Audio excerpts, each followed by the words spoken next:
सलाम। आज के इस दिलचस्प वजाहती तज़िये में हम एक बहुत ही गहरे और गैर मामूली राज से पर्दा उठाने वाले हैं। हम उन ज़राए पर बात करेंगे जो बताते हैं कि इंसान जिस चीज़ से भी मोहब्बत करता है उसका हमारे दायमी और सच्चे सुकून के साथ कितना गहरा फ़लसफ़ियाना ताल्लुक़ है। ये एक ऐसा सफ़र है जो सीधा हमारे जज्बात और हमारी ज़िंदगी की हतमी मंजिल को जोड़ता है। तो पूरी तवज्जो के साथ हमारे साथ रहिएगा, क्योंकि ये बातें वाकई सोच का ज़ाविया बदल सकती हैं। तो चलिए सीधा मौजू पर आते हैं। कभी गौर किया है कि सुबह आंख खुलने से लेकर रात सोने तक हम इंसान जो कुछ भी करते हैं उसके पीछे असल इंजन कौन सा है? मतलब वो कौन सी चीज़ है जो हमारे हर फैसले, हर अमल को चलाती है? ज़राए के मुताबिक इसका बड़ा ही सीधा सा जवाब है मोहब्बत। जिंदगी का सारा खेल ही मोहब्बत का है। मोहब्बत चाहे किसी भी शक्ल में हो, वही हमारा असल मुहर्रिक यानी बुनियादी मोटिव है। अगर इंसानी जिंदगी से इस मोहब्बत या लगाव को निकाल दिया जाए तो पीछे हरफ गलत की तरह कुछ भी नहीं बचता।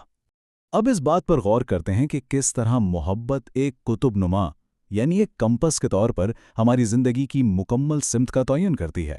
यहाँ ज़राए ने बहुत ही हैरतअंगेज़ और गहरा तकाबुल पेश किया है।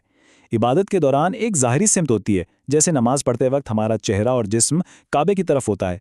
लेकिन क्या सिर्फ इतना काफ़ी है? बिल्कुल नहीं। अगर दिल की जज्बाती सिमत गलत ख्वाहिशात की तरफ भाग रही है तो इबादत का वो ज़ाहिरी अंदाज भी बेमानी हो जाता है। अगर पेशानी तो काबे की तरफ हो मगर दिल का कंपास किसी और ही जानिब इशारा कर रहा हो तो उसका कोई फ़ायदा नहीं। असल अहमियत तो इस बात की है कि दिलों का रुख खुदा की मोहब्बत की तरफ होना चाहिए। आइए देखते हैं कि वक्त के साथ साथ इस सब का इर्तिका कैसे होता है। इंसान जैसे जैसे बड़ा होता है उसकी मोहब्बत का मरकज़ कैसे बदलता है। बचपन में सारा ध्यान खिलौनों और आइसक्रीम पर होता है। फिर जब जवानी आती है तो मोहब्बत का मरकज़ बदलकर शादी और शरीके हयात बन जाता है। जवानी ढलने लगती है तो इंसान पागलों की तरह दौलत के पीछे भागने लगता है, और फिर जिंदगी के आखिरी हिस्से में इसकी तमाम तर मोहब्बतों का मरकज़ इसकी औलाद बन जाती है। ये चीज़ बड़ी वाज़े तौर पर दिखाती है कि दुनियावी मोहब्बतें कभी एक जगह नहीं रुकती, बल्कि उम्र के साथ साथ बदलती रहती हैं। ज़राए ने इस फ़र्क को एक बड़ी ही मज़ेदार सी मिसाल से वाज़े किया है। अगर एक 7 साला बच्चे से कहा जाए कि बेटा आइसक्रीम लोगे या शादी करोगे, तो वो यकीनन आइसक्रीम को चुनेगा और इस 22 साला नौजवान को पागल समझेगा जो आइसक्रीम जैसी शानदार चीज़ को छोड़कर शादी को तरजीह दे रहा है। और दूसरी तरफ वो नौजवान उस बच्चे को नादान समझेगा। इससे साबित क्या होता है? यही कि इंसान के मकासद कितने मौज़ूई या सब्जेक्टिव होते हैं। इंसान बस उसी चीज़ के पीछे भागता है जिसकी मोहब्बत उसके दिल में बैठी होती है। यहाँ से एक बहुत अहम मोड़ आता है और वो है हमारी इंतखाब की ताकत। मतलब ये कि दुरुस्त मोहब्बत का फैसला करना। चूंकि मोहब्बत ही हर अमल को चलाती है, इसलिए ये फैसला करना कि किस चीज़ से मोहब्बत की जाए शायद ज़िंदगी का सबसे अहम कदम है। ज़राए बड़ी सख्ती से खबरदार करते हैं कि अगर हम गलत मोहब्बतों का शिकार हो जाएं तो नताइज बहुत भयानक हो सकते हैं। दौलत की ना ख़त्म होने वाली होश, वक्ती शोहरत का नशा या खोखले स्टेटस की तलाश, ये वो मोहब्बतें हैं जो बज़ाहिर तो बड़ी पुरकशिश लगती हैं, लेकिन आखिरकार ये इंसान को अंदर से खोखला करके मुकम्मल रूहानी तबाही के रास्ते पर डाल देती हैं। और ये ज़राए का एक इंतहाई वाज़े निचोड़ है। सीधी सी बात है, अगर बुनियाद यानी हमारा जज्बाती इंतखाब ही गलत है तो पूरी इमारत गलत बनेगी और ज़िंदगी का सारा नतीजा सिफर हो जाएगा। खुदा इसी जज्बाती इंतखाब के ज़रिए आजमाता है कि क्या हम फ़ानी चीज़ों को चुनते हैं या फिर किसी आला और दायमी मकसद को। अब हम इस तज्ज़िये के दूसरे अहम हिस्से की तरफ चलते हैं, जहां हम हतमी मंजिल यानी सुकून को जन्नत की एक नई तारीफ के तौर पर देखेंगे। जब भी जन्नत का नाम आता है तो जहन में क्या उभरता है? क्या यह महज जिस्मानी आराम और आसाइशों की किसी जगह का नाम है? हम अक्सर जन्नत का मतलब सिर्फ ऐशो आराम ही लेते हैं, लेकिन आइए इसे ज़रा एक मुख्तलिफ और कहीं ज़्यादा गहरे जज्बाती ज़ाविये से समझते हैं। अब इसमें एक बड़ी कमाल की बात है। यहाँ एक बहुत बड़ा तज़ाद नज़र आता है। एक तरफ जन्नत का वो रिवायती तस्वुर है जहाँ घने साए, आराम और शहद की नहरें हैं, और दूसरी तरफ ज़ियारत करबला का सफ़र है जहाँ सख्त तरीन गर्मी, बेपनाह थकावट और पाँव में छाले हैं। लेकिन हैरत की बात यह है कि ज़ायरीन इस सख्त तरीन मुशक्क़त को भी जन्नत करार देते हैं। ऐसा क्यों है? इस जिस्मानी तकलीफ के मकाम को जन्नत क्यों कहा जा रहा है? उसकी असल वजह सिर्फ एक लफ्ज़ में छुपी है, सुकून। ये कोई नर्म बिस्तर वाला आम आराम नहीं है। सुकून दरअसल दिल का वो गहरा और सच्चा इत्मीनान है जिसका ज़ाहिरी जिस्मानी हालात से कोई लेना देना नहीं होता।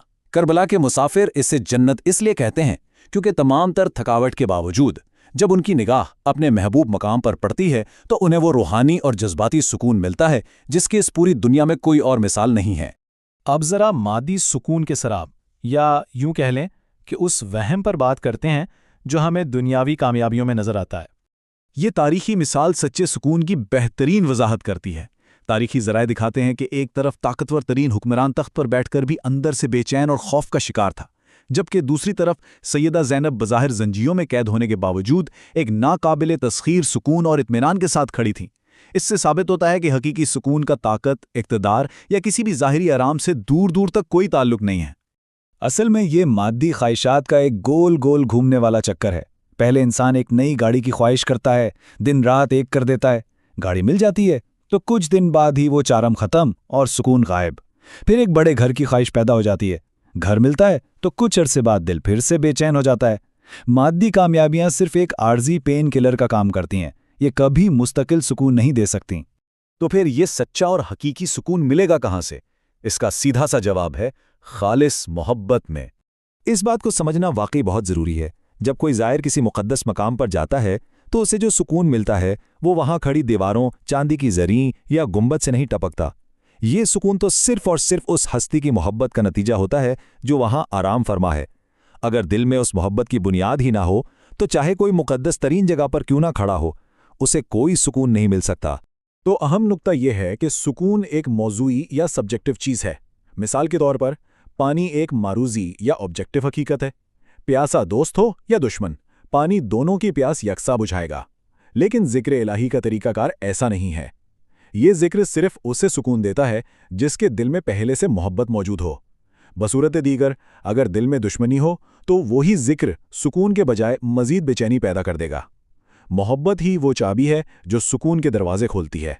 اب ہم اس ابدی محبت کے سفر کی طرف بڑھتے ہیں جو کبھی بوڑھی نہیں ہوتی۔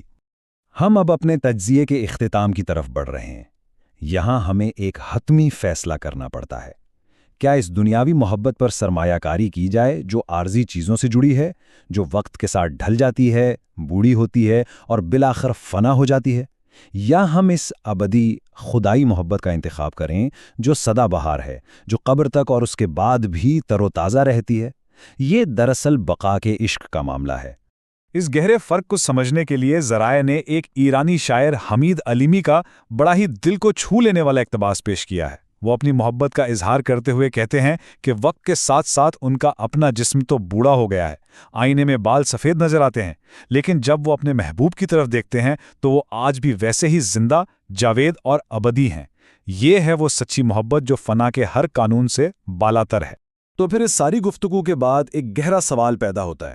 آج ہم نے جان لیا کہ ہم انسان وہی کرتے ہیں جس سے ہمیں محبت ہوتی ہے، اور اسی محبت سے ہمیں سکون ملتا ہے۔ تو ذرا سوچئے، ہماری زندگیوں کا قطب نما کس سمت اشارہ کر رہا ہے؟ کیا ہم اپنی محبتوں کا رخ کسی ایسی مٹتی ہوئی حقیقت کی طرف موڑ رہے ہیں جو ایک دن تنہا چھوڑ دے گی، یا ہمارا کمپاس اس ابدی سکون کی طرف ہے جو کبھی ختم نہیں ہوتا؟ فیصلہ ہم سب کے اپنے ہاتھ میں ہے۔ آج کے اس وضاحتی تجزیے میں شامل ہونے کا بہت بہت شکریہ۔